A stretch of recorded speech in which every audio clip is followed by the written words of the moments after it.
Centralised admission পোর্টালে ভর্তি প্রক্রিয়া শেষ হওয়ার পরে কিছু কলেজের সিট কিন্তু ফাঁকা থেকে গেছে। সেই ফাঁকা সিট ভর্তির উদ্দেশ্যে কলেজগুলো নিজস্ব পোর্টালে তারা কিন্তু পুনরায় ভর্তি শুরু করতে চলেছে। কিভাবে ভর্তি হবে? সেন্ট্রালাইজড পোর্টালে কি ভর্তি হবে? না, সেন্ট্রালাইজড অ্যাডমিশন পোর্টালে ভর্তি হবে না। কলেজের নিজস্ব পোর্টালে আগে যেভাবে ভর্তি হতো, আগে যেভাবে অ্যাপ্লিকেশন হতো সেন্ট্রালাইজড অ্যাডমিশন পোর্টাল আসার আগে, ঠিক তেমনটাই কলেজের নিজস্ব পোর্টালে কিন্তু ভর্তি হওয়া যাবে, অ্যাপ্লিকেশন করা যাবে। তো সেন্ট্রালাইজড অ্যাডমিশন পোর্টালে যে ফেজগুলো রয়েছে, ফার্স্ট ফেজ এবং সেকেন্ড ফেজ হওয়ার পরে কলেজগুলোতে বিভিন্ন সিট কিন্তু ফাঁকা থেকে গেছে। এই ফাঁকা সিট ভর্তির উদ্দেশ্যেই কলেজের নিজস্ব পোর্টালে ভর্তির জন্য আবেদন করা যাবে। তো আজকে আমরা দেখব মালদা কলেজের বিষয়ে। মালদা কলেজে কত তারিখ থেকে কত তারিখ পর্যন্ত আবেদন করা যাবে এবং কি পদ্ধতি রয়েছে বিস্তারিত আলোচনা করব আজকের এই মালদা কলেজের বিষয়ে। যারা হয়তো সেন্ট্রালাইজড অ্যাডমিশন পোর্টালে আবেদন করেছো মালদা কলেজের জন্য কিন্তু মালদা কলেজের সুযোগ পাওনি, অন্য কলেজের সুযোগ পেয়েছো, অথবা যারা আবেদন করতে ভুলে গেছো, আবেদনই করা হয়নি, তারাও কিন্তু এই পদ্ধতিতে বা এই ফেজে, এই রাউন্ডে তোমরা কিন্তু আবেদন করতে পারবে। আমরা যদি গুগলে সার্চ করি মালদা কলেজ, তাহলে প্রথমেই দেখতে পাবো মালদা কলেজের অফিসিয়াল ওয়েবসাইট। মালদা কলেজের অফিসিয়াল ওয়েবসাইটে ক্লিক করলেই আ ১ম এ যে হোম পেজ দেখতে পাচ্ছি সেখানে ৩ নম্বরে রয়েছে নোটিশ সেকশন। এই নোটিশ সেকশনে যদি ক্লিক করি এবং আমরা যদি দেখি ২৬/৯/২০২৫ তারিখের নোটিশ, সেখানে আমরা দেখতে পাবো first year new admission notification 3rd phase. অর্থাৎ 3rd ফেজের জন্য নোটিফিকেশন প্রকাশিত করেছে মালদা কলেজ, যেখানে নোটিশ নাম্বার দেওয়া রয়েছে এবং ডেট দেওয়া রয়েছে।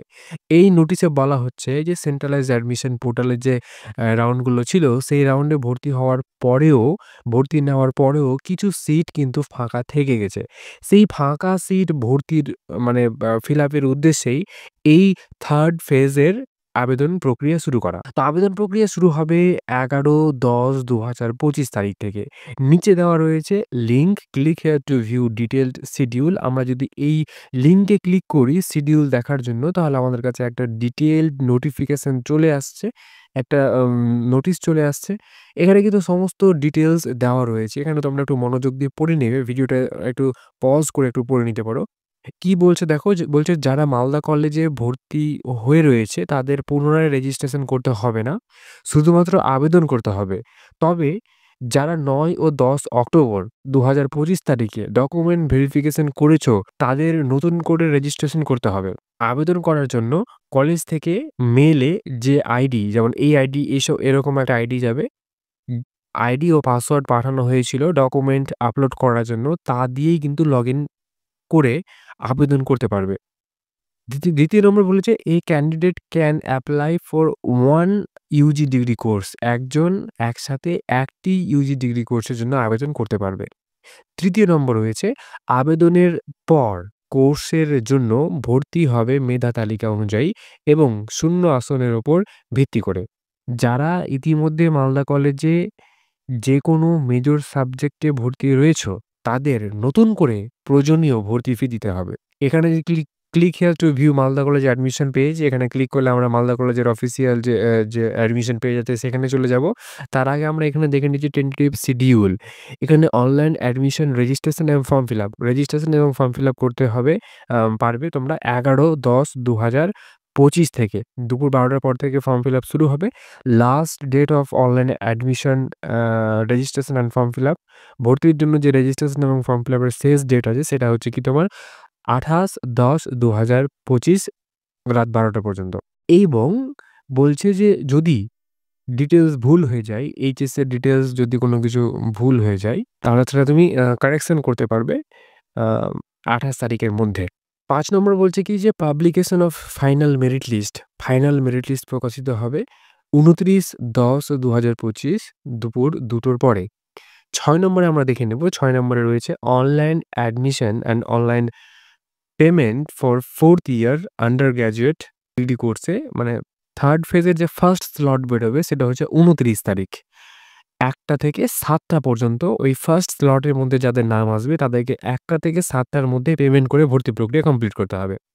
৭ নম্বরে রয়েছে সেকেন্ড স্লট, মানে এই যে আমাদের যে 3rd ফেজটা চলছে, সেই 3rd ফেজের সেকেন্ড স্লট বেরোবে তোমার ৩০/১০/২০২৫ দুপুর ১২টা থেকে ৬টার মধ্যে কিন্তু তোমাকে পেমেন্ট করে নিতে হবে যাদের নাম আসবে। এরপরে যদি সিট ফাঁকা থাকে তাহলে তোমার আ নেক্সট আচ্ছা, এরপরে 2nd স্লটের পরে ৮ নম্বরে রয়েছে ফিজিক্যাল ডকুমেন্ট ভেরিফিকেশন হবে। অর্থাৎ 3rd ফেজ যেটা ছিল, 3rd ফেজের 1st স্লট এবং 2nd স্লটে যারা ভর্তি হলো, তাদের ডকুমেন্ট ভেরিফিকেশন হবে ৩১/১০/২০২৫ ১১টার পর থেকে কলেজের ক্যাম্পাসে। ওকে? এইবারে 3rd ফেজ হওয়ার পরেও যদি আবার সিট ফাঁকা থেকে যায়, তাহলে ৩১/১০/২০২৫ তারিখে 4th ফেজের জন্য আবারও আবেদন করা যাবে। যদি সিট ফাঁকা থাকে তাহলে। তাহলে আমরা বুঝতে পারলাম 3rd ফেজের ব্যাপারে। যদি আবারও সিট ফাঁকা থাকে তাহলে আবারও 4th ফেজের জন্য আবেদন করা যাবে ৩১ তারিখ থেকে। এইবারে ঘটনা হচ্ছে যে 4th ফেজের জন্য আবেদন করা হলো। 4th ফেজের জন্য আবারও একটা নোটিফিকেশন দিবে। তখন আরেকটা ডেট দিবে, স্লটের একটা ডেট দিবে। কতটা স্লট বেরোবে, কত তারিখ থেকে মানে পেমেন্ট করা যাবে এবং closing date of entire online admission process. এই যে ২০২৫ সেশনের আন্ডার গ্র্যাজুয়েটের যে ভর্তি হচ্ছে, সমস্তটাই কিন্তু ক্লোজ হয়ে যাবে ৭/১১/২০২৫ তারিখে। ৭ তারিখের পরে আর কোনো ভর্তি প্রক্রিয়া হবে না। এই ৭ তারিখের মধ্যেই কিন্তু ডকুমেন্ট ভেরিফিকেশন হয়ে যাবে, ভর্তি হয়ে যাবে, সমস্ত কিছু একদম কমপ্লিট হয়ে যাবে। এই ৭ তারিখের পরে আর কোনো ভর্তি প্রক্রিয়া হবে না। স্টুডেন্ট এইবারে ক্লাস করতে শুরু করে দিবে। নিচের দিকে রয়েছে অ্যাডমিশন প্রসপেক্টাস ইন ইংলিশ ভাষায় রয়েছে এবং এখানে রয়েছে বাংলা ভাষায়। আমরা যদি ওখানে লিঙ্কে ক্লিক করি, প্রসপেক্টারে যদি ক্লিক করি, তাহলে আমরা মালদা কলেজের যে প্রসপেক্টাস রয়েছে ২০২৫ সালের, এখানে সমস্ত ডিটেইলস আমরা পেয়ে যাবো। মালদা কলেজের ব্যাপারে, ক্যাম্পাসের ব্যাপারে, আ সাবজেক্টের বিষয়ে, কত টাকা পেমেন্ট, কোন সাবজেক্টে কত টাকা ভর্তি ফি রয়েছে, আ কতটা সিট রয়েছে, টোটাল সিট কতটা রয়েছে এবং বিভিন্ন ইনফরমেশন কিন্তু এই প্রসপেক্টাসে আমরা কিন্তু পেয়ে যাবো। তো তোমরা এই প্রসপেক্টাসও দেখে নিতে পারো। এই নোটিশের লিঙ্ক এই আ আ তোমরা কিন্তু এই মালদা কলেজের অফিসিয়াল ওয়েবসাইটে সমস্ত কিছু পেয়ে যাবে। কিভাবে বের করতে হয় সেটা আমরা দেখিয়ে দিলাম। ব্যাস এইটুকুই ছিল আজকের ভিডিওতে আলোচনা করার জন্য। যদি কোনো প্রশ্ন থাকে তাহলে অবশ্যই এই ভিডিওর কমেন্ট বক্সে কমেন্ট করো। আশা করি আমি তোমাদের বোঝাতে পেরেছি এবং তোমরা বুঝতে পেরেছো। যদি কোনো জায়গায় বুঝতে অসুবিধা হয়ে থাকে তাহলে অবশ্যই এই ভিডিওর কমেন্ট বক্সে কমেন্ট করো। উত্তর দেওয়ার চেষ্টা করব। পরবর্তী কোন টপিকে ভিডিও দেখতে চাও অবশ্যই একটু কমেন্ট করে জানিও। ভালো থাকো, সুস্থ থাকো। কথা হবে পরের কোনো ভিডিওতে নতুন কিছুর সাথে। Thank you so much for watching this video.